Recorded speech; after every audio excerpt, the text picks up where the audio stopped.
घूंघट। अरे रानी, ओ रानी, सो रही हो क्या अभी तक? रानी की जेठानी जोर जोर से चिल्ला रही थी घर के आंगन में खड़े होकर। रानी यानी मैं। तभी मैं भागते हुए अपने कमरे से निकली और बोली, दीदी आ गई मैं। जेठानी बोली, रानी तुम्हारा नाम है रानी? तुम रानी नहीं हो। मैंने तुम्हें रात में ही समझाया था कि सुबह को जल्दी उठ जाना, तुम्हारी मुंह दिखाई की रस्म है। मैंने बोला कि दीदी रात में नींद ही नहीं आई, जगह नहीं है, और मन में थोड़ा सा डर था कि सुबह आंखें नहीं खुली तो।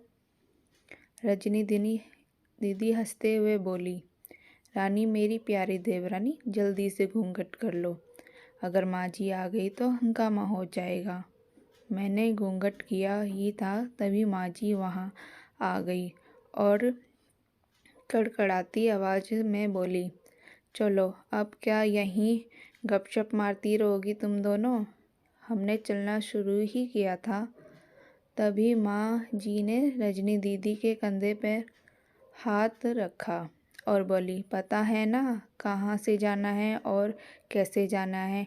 माँ जी ने बोला था कि जब भी कोई बड़ा तुम्हारे सामने खड़ा हो तो हमेशा घूंघट में रहना और कम से कम अपने बड़ों के सामने आना, और बिना घूंघट के तो कभी नहीं।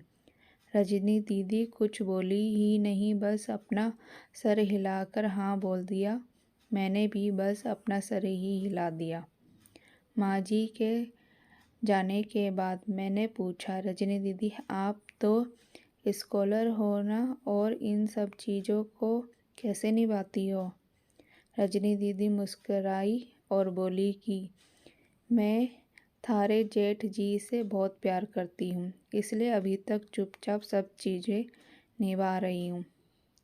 मैं कुछ नहीं बोली और चुपचाप रजनी दीदी के साथ घर के बाहर वाले कमरे में जाकर बैठ गई। वहाँ पर एक पड़ोसी की आंटी जी बैठी थी। वो बोली कि ये कैसे बहू आई है, ससुर जी के सामने खड़े हैं और ये यहाँ बैठी है, मुझे कुछ समझ ही नहीं आया। मतलब रजनी दीदी बोली कि आंटी जी अभी नहीं है, यहाँ के रीति रिवाज सीखने में थोड़ा समय लगेगा। रजनी दीदी मुझे वहाँ से उठाकर मेरे कमरे में छोड़ेगी। 6 महीने यूं ही छोटी छोटी चीज़ों में बीत गए। फिर एक दिन मैंने राहुल के साथ साड़ी लेने गई। राहुल का फ़ोन आया और वो दुकान से बाहर बात करने चले गए। साड़ी की दुकान पर मैं बेधड़क होकर साड़ियाँ देख रही थी, तभी साथ में बैठे हुए अंकल जी खांसे। एक बार, फिर 2 बार, फिर 3 बार।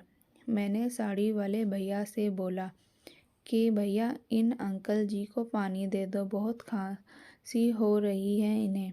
अंकल जी भी भड़क उठे और बोले, क्या बदतमीज लड़की है ये कुछ शर्म लिहाज है या नहीं इसे?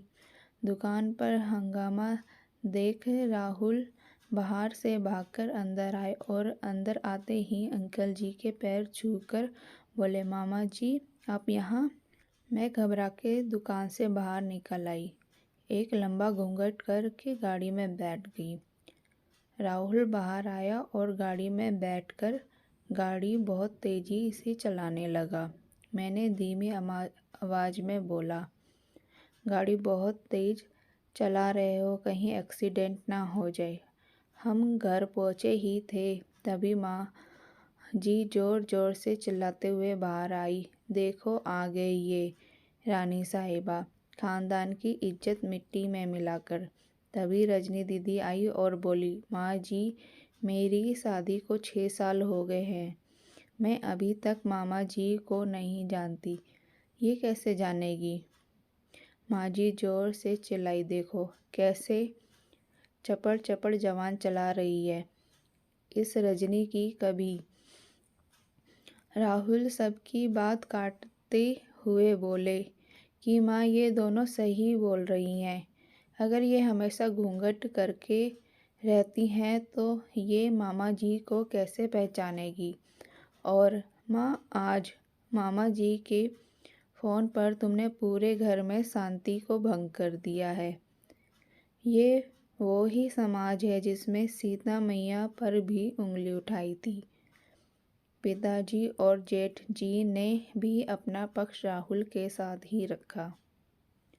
माँ जी थोड़ी देर सोचने के बाद वापस रजनी दीदी और मेरे पास आई और बोली कि तुम दोनों को अपनी मर्यादा पता है। मुझे उम्मीद है कि तुम कभी भी मेरा सर शर्म से नीचे नहीं झुकने दोगी। हम एक ही परिवार के सदस्य हैं, हमें हमेशा साथ रहना है। अच्छा वक्त हो या बुरा वक्त हो, हर सदस्य को अपनी मर्यादा पता है। माँ जी ने मुझे और रजनी दीदी को गले लगा लिया।